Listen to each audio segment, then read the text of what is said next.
Paano makahingi ng discount sa Shopee? Yan ang ating pag-uusapan ngayon.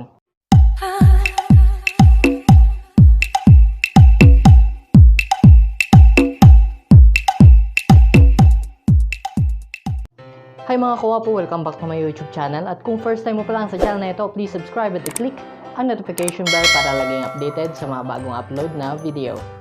Gamit ang inyong cellphone, buksan nyo po ang inyong app na Shopee. At pagkatapos nyo mag-browse at may nagustuhan na kayong item, buksan nyo lang po iyon kagaya nito. Bali ang napili kong item ay ang cup na to. Bali ang gagawin natin, hihingi tayo ng discount. At para makahingi, ang gawin nyo lang ay i-click ang chat now. At may makikita ka dito na make offer. Bali ang price talaga ng item na to is 189. Pwede ka maglagay dito ng offer mo kung ano yung gusto mong offer. Pero depende pa po yun kung i-approve ng seller. Bali kanina humingi ako sa kanila ng offer. Bali yung ginawa ko dito is 150. Tapos i-click mo lang yung make an offer na yan para mag-send sa kanila. Bali ito yung kanina na hiningi ko sa kanila na offer. Ang nilagay ko is 150 pero dinecline nila. Tapos nag-message dito yung seller. Kapag first time mo, pwede kang gumamit ng kanilang voucher code kapag first time mo pa lang sa Shopee para maka-discount ka rin sa kanila. So ayun, chinat ko ng chinat yung seller na may hingi ako sa kanila ng discount. Pero ayaw nila ibigay yung 150 na discount. Tapos hanggang sa napapayag ko sila na gawin na lang 180 pero nag-reply siya na 181. Tapos ang ginawa ko ulit, nag-make ako ng offer. Ginawa ko 180. Tapos hindi pa nagre-reply yung seller. Siguro pinag-iisipan pa nila. Tapos nag-chat ako ng nag-chat hanggang sa ayun, in-approve nila. Bulahin nyo lang sila ng bulahin para ma-approve yung offer mo. Ayan. Bali yung price na 189, naka-discount ako ng 9 pesos.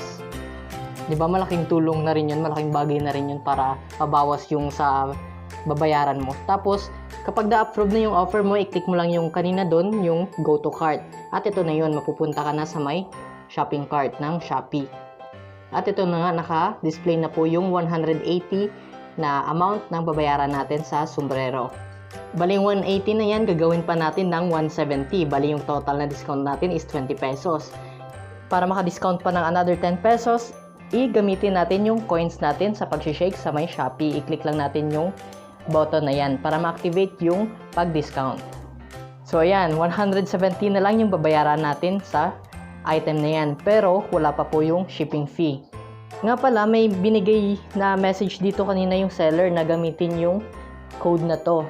Bale, yung code na to para lang daw sa first time sa Shopee. Pero try natin kopyahin at i-enter natin sa may voucher code. Baka pwede siyang ma-activate para magka-discount ulit tayo. Para ma-enter yun, ang gawin lang natin, i-click ang checkout. Tapos, antayin lang natin ang loading at i-scroll natin pababa. At i-click natin ang platform voucher. At i-enter natin dito yung kinopya natin kanina na code galing sa kanila. Pero, hindi gumana.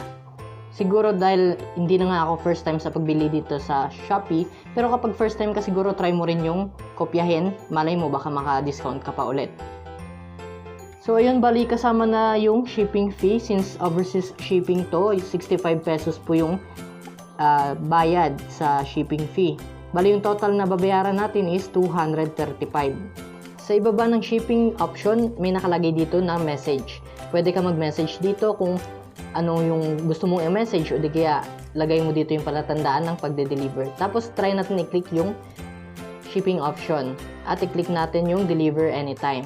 At i-click ang confirm. Pero kung sa trabaho mo to ipapadeliver, i-click mo na lang yung deliver for office hours. Tapos i-click lang yung check at okay na, na-activate na yung place order. Naging orange na po siya. I-review lang natin ng konti yung mga details. At syempre, para tingnan na rin yung discount kung na-activate nga. Ayan, may minus 10 po siya. Plus minus 9 pesos kanina sa hiningi nating discount sa may seller.